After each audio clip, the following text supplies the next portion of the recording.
వందల మంది కావలి వాళ్ళు ఉన్నారు. వేసిన ద్వారాలు వేసినట్టే ఉన్నాయి. వచ్చిన వాళ్ళు ఎలా వచ్చారో ఎలా వెళ్ళారో తెలియటం లేదు. ఇది కళ అనుకుందామంటే మీ కళ్ళ ముందే వాళ్ళిచ్చిన వరహాల రాసులున్నాయి. ఇవి వరహాలు కాదు ప్రభు, రామమాడలు. మన వరహా కంటే 100 రెట్లు విలువైనవి. అవును ప్రభు, ఈ మాడలు శ్రీరాముని పరిపాలనలో వాడుకలో ఉండేవని నిర్ధారణ జరిగింది. యా ఖుదా, ఇదంతా నమ్మాలో లేదో అర్థం కావటం లేదు. హే రామ్, హే అల్లా, ఆ రామచంద్రుడి లీలలు అంత తేలిగ్గా అర్థం కావు తారీషాజీ. అర్ధరాత్రి ఉదయించిన సూర్యులలాగా ప్రత్యక్షమై మీ 6 లక్షల బాకీ చెల్లించిన ఆ రామోజీ లక్ష్మోజీ ఎవరనుకున్నారు? సాక్షాత్తు ఇనవంశ తిలకులైన ఆ రామలక్ష్మణులే, అనుమానమక్కర్లేదు. ఆ పురాణ పురుషుల దర్శనం మాకు జరిగింది. మేమెంతో పుణ్యం చేసుకున్నాం గురూజీ. అవును, మీరు పుణ్యం చేసుకున్నారు నిజమే, కానీ పాపం చేసిన వారు వేరే ఉన్నారు.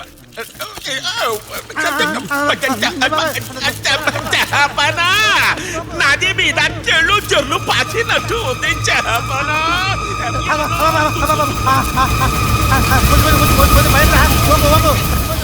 గురూజీ, ఏమిటిదంతా? అహంకారంతో, అధికార దాహంతో అసమాన భక్తుడైన రామదాసుపై నీలాపనిందరు వేశారు. అందుకే అనుభవిస్తున్నా. బోలో జై శ్రీరామ్, బోలో సబ్ ఠీక్ హో జాయేగా. జై శ్రీరామ్, జై శ్రీరామ్, జై శ్రీరామ్, జై శ్రీరామ్. తగ్గిపోయింది, నాకు తగ్గిపోయింది. అరే మాది మంట సల్లా పడిపోయింది. జై శ్రీరామ్, జై శ్రీరామ్, జై శ్రీరామ్, జై శ్రీరామ్, జై శ్రీరామ్, జై శ్రీరామ్, జై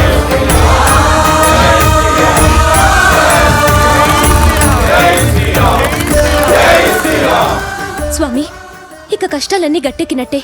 కాసేపట్లో మన రామదాస్ విడుదలవబోతున్నాడు కదా స్వామి? అవుతాడు, కానీ కానీ అసలు కథ ఈ అంతిమ ఘట్టంతోనే మొదలవుతుంది. అది చూడడానికి మనం ఇక్కడ ఉండం. మనం ఉండవలసిన చోటు వేరే ఉంది.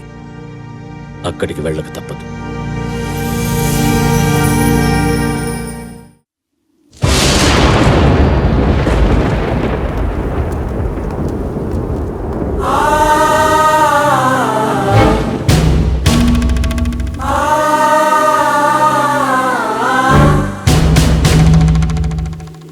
రామదాస్జీ, మహాభక్తులైన మిమ్మల్ని హింసించి చాలా పెద్ద తప్పు చేశాం.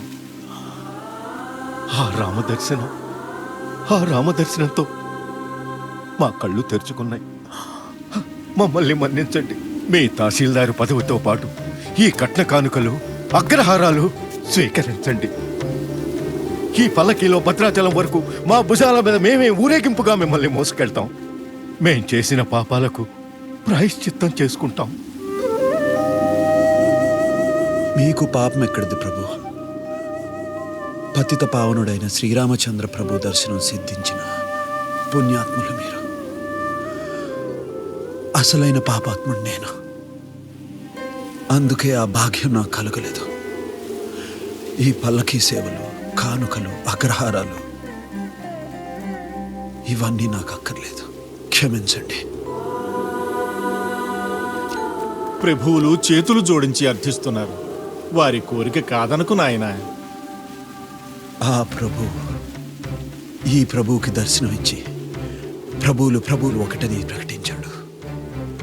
నేను ఉత్త సేవకుణ్ణి, ఊరు పేరు లేనివాణ్ణి. నాయనా, నీకు మేమున్నాం, మా మాట కాదనకు. ఈ గాయాలు మానేదాకానైనా మా ఇంట ఉందువు గాని పద పోదాం. మీకు ఈ పై గాయాలే కనపడుతున్నాయి. భద్రాద్రి రామయ్య దర్శనానికి నోచుకోలేక ఛిద్రమైన నా గుండె గాయాలు మానేదెలా?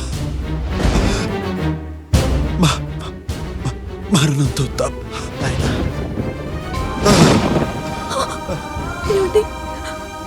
కమల, రామయ్యకు దూరమైన సీతమ్మ ఏం చేసింది?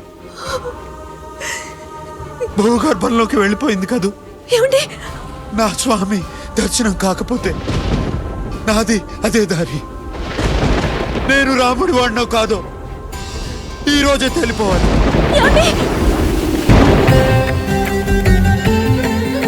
కమలా, అదిగో శబరి, శబరి సకల ఫల ప్రదాతకే ఫలాలు తినిపిస్తోంది. శబరి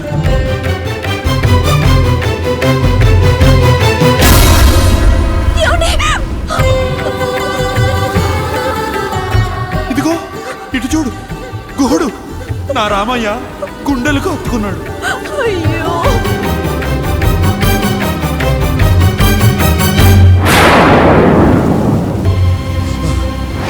కమలా, ఇంత ఇసుక రాల్చినందుకే తన స్పర్శతో ఆ జాతి మొత్తాన్ని కరుణించాడే. అంత గుడి కట్టించిన నాపై ఇలా సీత కన్నేశాడు ఎందుకు ఆ సీతారామచంద్ర?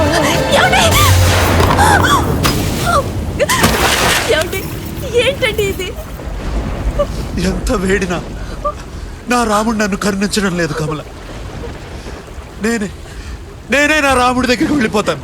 ఏమండి, మీ ఆర్తి ఆవేదన చూసి కూడా ఆ స్వామి రాలేదంటే ఆయన ఎక్కడున్నాడో నాకు అర్థమైంది. కమల, అవునండి. ఏమండి, ఒక్కసారి అటు చూడండి.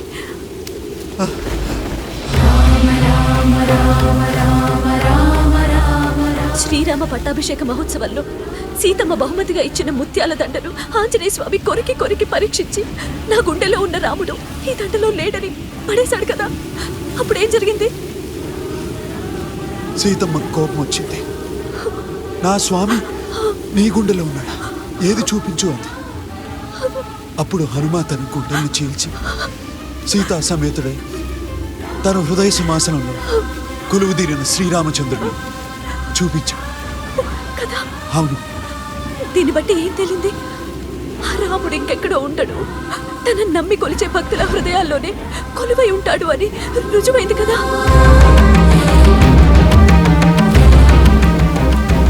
అంటే నా స్వామి నా గుండెల్లో? అవునండి, ఆ స్వామి స్వయంగా మీ పేరుని రామదాసు అని మార్చాడంటే మాటలా? మరి మీలాంటి భక్తుడి గుండెలో కాక ఆయన ఇంకెక్కడుంటాడండి? చూస్తాను, నా రాముడు నా గుండెల్లో ఉన్నాడో లేదో చూస్తాను.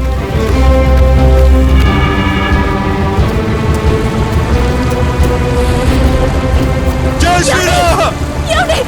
వదులు కమలా. నేను భక్తుడినో కాదు నా గుండెలు చీల్చి మరీ తేల్చుకుంటాను. వదులు.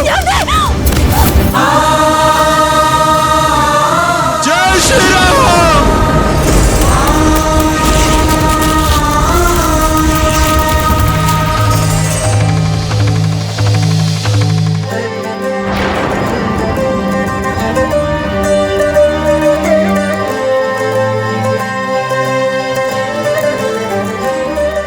స్వామి,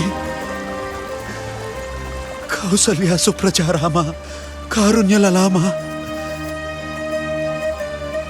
సమస్త లోకాలకు శాంతి సౌభాగ్యాలు ప్రసాదించే నా తల్లితో కూడి నన్ను సంరక్షించడానికి కదలి వచ్చావా నా తండ్రి? ఇప్పుడు కాదు, గుడి కట్టాలని నువ్వు సంకల్పించిన తక్షణమే ఆ శుభకార్యాన్ని కళ్ళారా చూడాలని వైకుంఠం వదిలి వచ్చేశారు నీ స్వామి.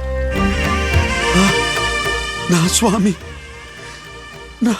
నా స్వామియా? అవును, నేను నీ స్వామిని. నీడలేని మాకు ఓ గూడు కల్పించావు.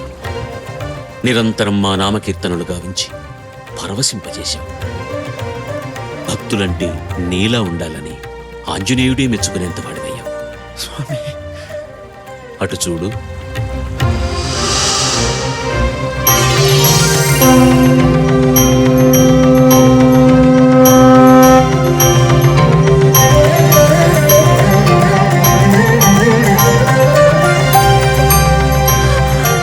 యుగ యుగాలుగా అఖిల భక్తులు, సకల ఋషులు ఏ మోక్షం కోసం తప్పించారు, తపస్సులు చేశారు. అక్కడికి మిమ్మల్ని సశరీరంగా పంపిస్తాం. మోక్షలోకం అంటే ఏమిటి స్వామి? ఆనందం. అక్కడ ఏముంటుంది స్వామి? ఆనందం తప్ప అక్కడ ఇంకేమీ ఉండదు. అంటే స్వామి, అంటే మీ అర్చనలు, అభిషేకాలు, భజనలు, పారాయణాలు కీర్తనలు అక్కడ కూడా చేసుకోవచ్చా స్వామి? అలాంటివేమీ అక్కడ ఉండవు. అసలు వాటి అవసరమూ లేదు. అవన్నీ ఇక్కడ చేసినందుకే ఆ ఆనందలోకాన్ని అనుగ్రహిస్తాం. అదేమి ఆనందలోకం స్వామి. ఆనందం అంటే నీ స్మరణ, ఆనందం అంటే నీ కీర్తన, ఆనందం అంటే నీ అర్చన, ఆనందం అంటే నీ భజన, ఆనందం అంటే శ్రీరామకోటి రచన. అవన్నీ లేని ఆ లోకం ఆనందలోకం ఎలా అవుతుంది స్వామి? క్షమించండి, నాకు అక్కర్లేదు.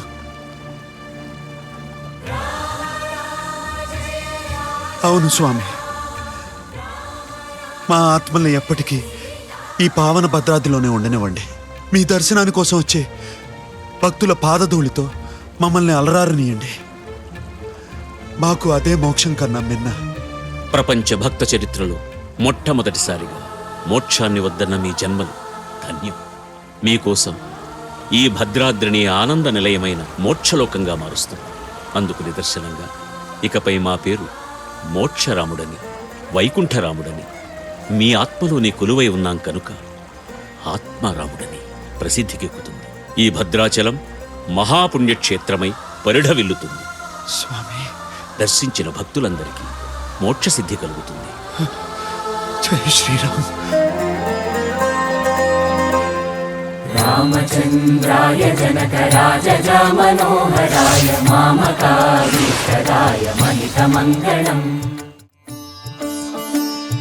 చారు కుంకుమోపేత చందనానుచర్చితాయ హారకటక శోభితాయ భూరి మంగళం.